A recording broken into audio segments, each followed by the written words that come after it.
इस वीडियो में हम बात करने वाले हैं बिहार की प्रमुख नदी के बारे में।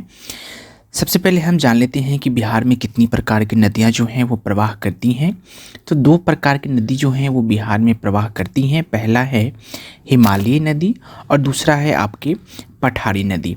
अब हम देख लेते हैं कि हिमालयी नदी और पठारी नदी में दोनों में क्या अंतर है। तो हिमालय नदी जो होती हैं उसमें वर्ष भर पानी रहती है, जिसके कारण इस सब नदी को हम लोग सदा नीरा नदी के नाम से जानते हैं।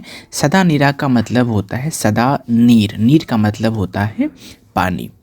वहीं पे अगर हम दूसरी पॉइंट की बात करें तो ये उत्तर से दक्षिण की ओर बहती है। तीसरी पॉइंट की बात करें तो ये नदियाँ पूर्ववर्ती होती हैं।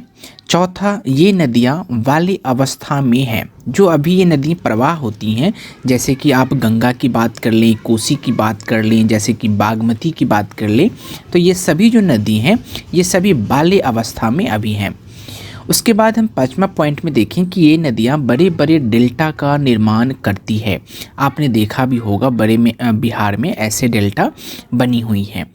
छठे पॉइंट की मैं बात करूं तो ये मार्ग बदलने वाली नदियां हैं। जैसे कि आपने सुना होगा बिहार में अक्सर जो है वो कोसी को इसके नाम से जानी जाती है, कोसी नदी को, क्योंकि ये अक्सर मार्ग जो है वो बदलती रहती हैं। सातवें पॉइंट की अगर हम बात करें तो गोखुर झील का निर्माण करती हैं। गोखुर, जिसको ऑक्सवो लेक बोलते हैं, वो होती हैं गोखुर झील। आठवां पॉइंट की अगर मैं बात करूं तो वो है अत्यधिक जल संग्रह करती हैं, जिसके कारण बाढ़ आती हैं और बिहार में बाढ़ की बहुत बड़ी समस्याएं होती हैं। ये बाढ़ गंगा नदी के कारण भी आती हैं, कोसी के कारण भी आते हैं, बागमती के भी कारण से आती हैं। ठीक है, अब हम बात कर लेते हैं पठारी नदी के बारे में। तो पठारी नदी जो है वो वर्ष भर नहीं होते।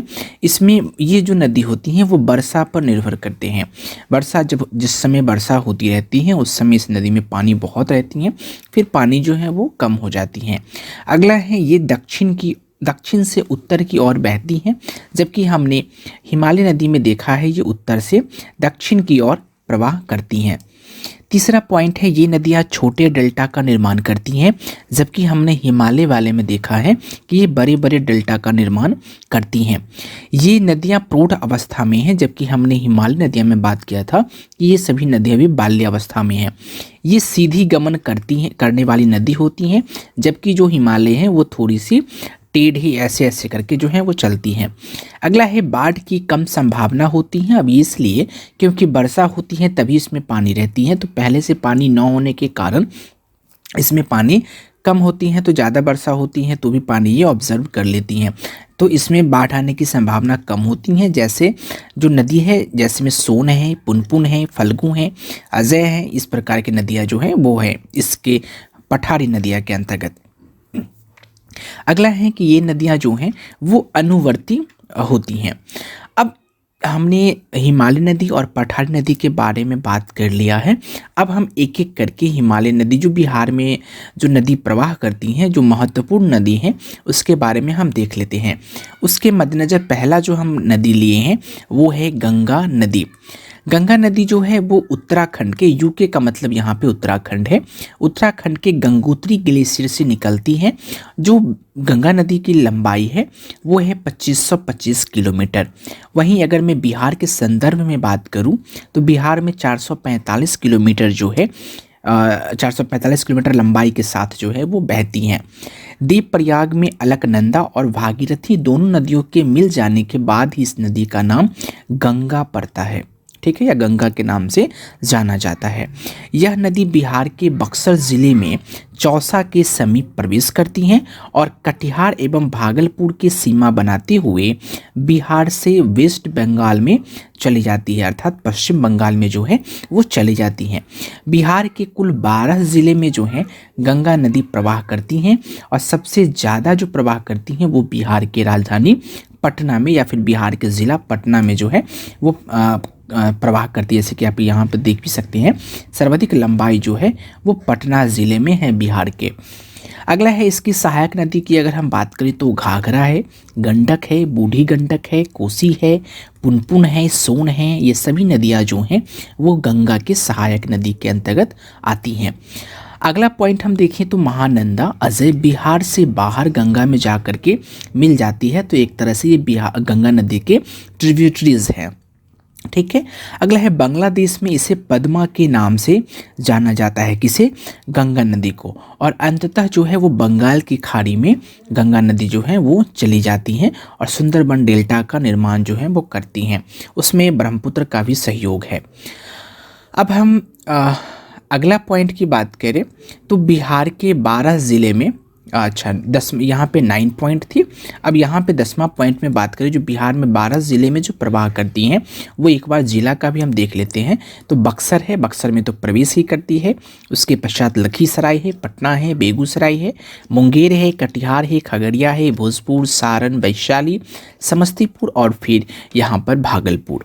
अब अगला जो है नदी, उसके बारे में बात करूँ तो वो है गंडक नदी। यह यूपी और बिहार के बीच 45 किलोमीटर की सीमा बनाती है। कौन सी नदी? गंडक नदी। इस नदी को मैदानी भाग में नारायणी के नाम से जाना जाता है, वहीं नेपाल में सप्तगंडकी या फिर सालीग्रामी के नाम से जानी जाती है। सालीग्रामी इसलिए क्योंकि इसमें जो है वो गोल गोल जो है छोटे छोटे पत्थर मिलते हैं जो काले कलर का होता है, उसे वहाँ की मान्यता है कि हम इसे सालीग्राम मानते हैं। और सालीग्राम जो है वो विष्णु भगवान को हिंदू रिलीजियस में विष्णु भगवान को संदर्भित किया जाता है उसके साथ। अब हम अगला पॉइंट के देखें तो बिहार में भौसा लोटन पश्चिमी चंपारण में प्रवेश करती है। ठीक है, बिहार में जो ये प्रवेश करती है ना गंडक नदी, वो पश्चिमी चंपारण ज़िले में भौसा लोटन जो है, भैंसा लोटन जो है वो जगह का नाम है, वहाँ प्रवेश करती है। अब इसकी मैं ट्रिब्यूटरीज की मैं बात करूँ तो वो है काली गंडक, त्रिशूली, बूढ़ी गंडक आदि। ठीक है। अब अगला नदी की जो हम बात करें जो बिहार में बहती है और इम्पॉर्टेंट है, वो है आपका घाघरा नदी। घाघरा नदी का उत्पत्ति मानसरोवर जो कि तिब्बत है उसके पास से होती है और बिहार के सिवान में जो है यह प्रवेश कर जाती है। यह यूपी और बिहार की सीमा पर बहती हुई सारण में गंगा में मिल जाती है, अर्थात ये जो घाघरा नदी है वो बाद में गंगा नदी में मिल जाती है। अन्य नाम से अगर मैं बात करूं घाघरा नदी की तो वो है सरयू, जो कि मैदानी भाग में इसका नाम है। उसके बाद है गोगरा, करनाली, जो कि इसे नेपाल में इस नाम से जाना जाता है।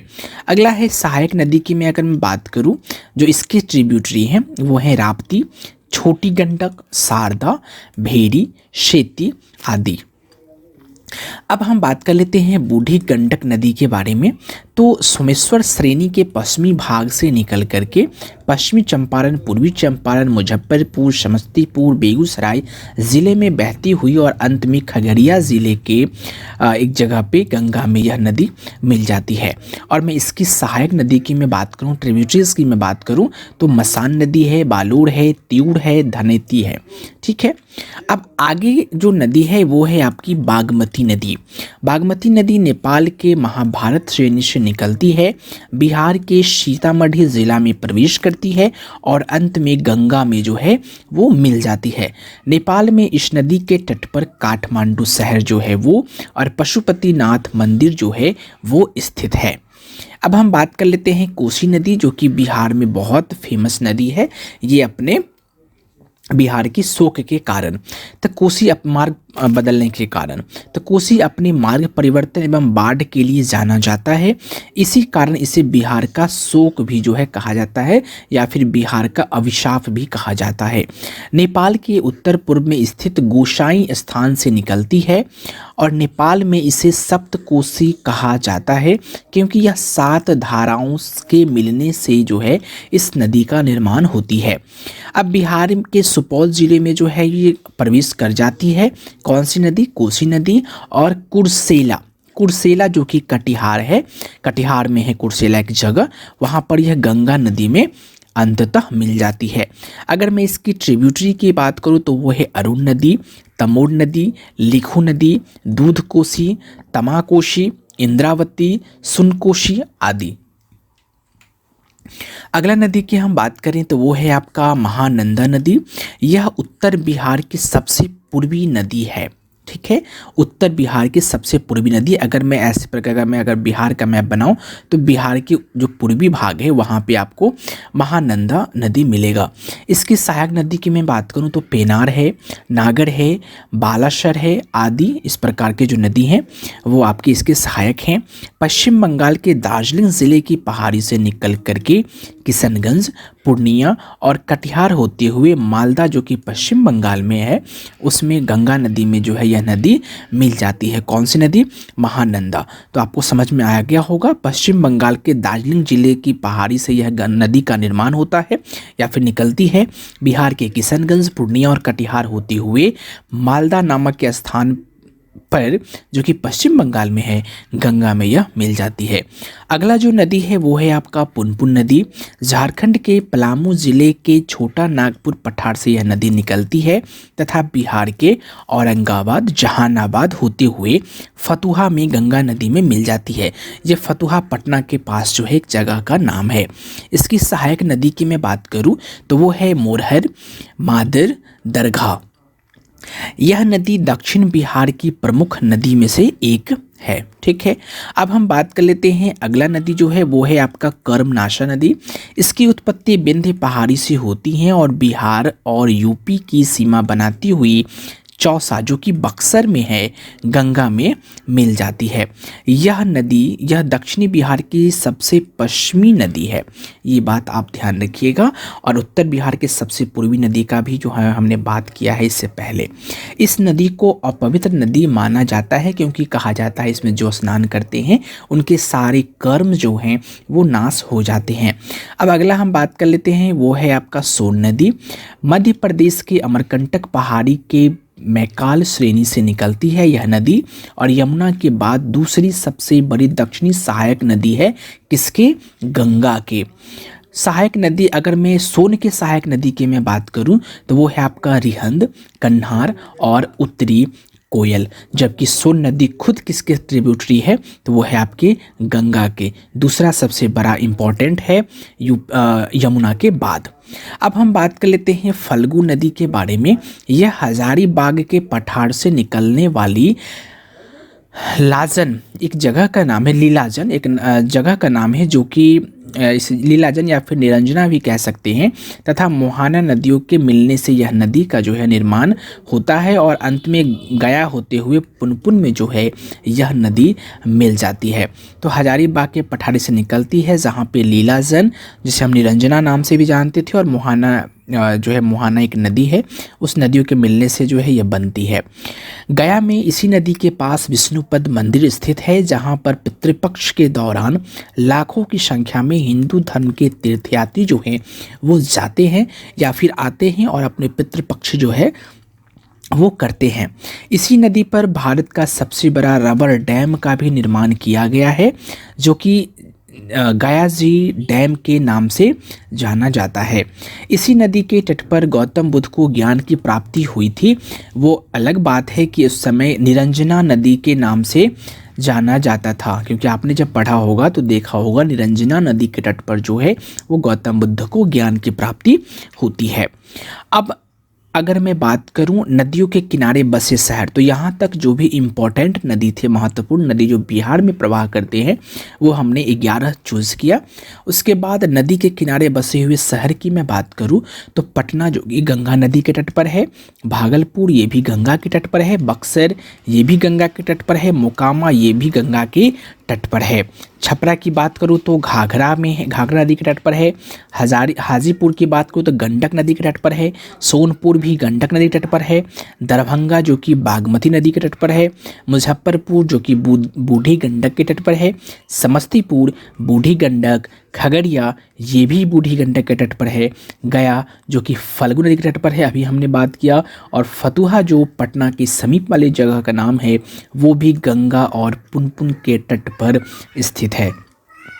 तो आई होप कि आपको जितने भी मैंने अभी बताया है वो आपके स्टडी में बहुत ही जो है सहायक सिद्ध होगी।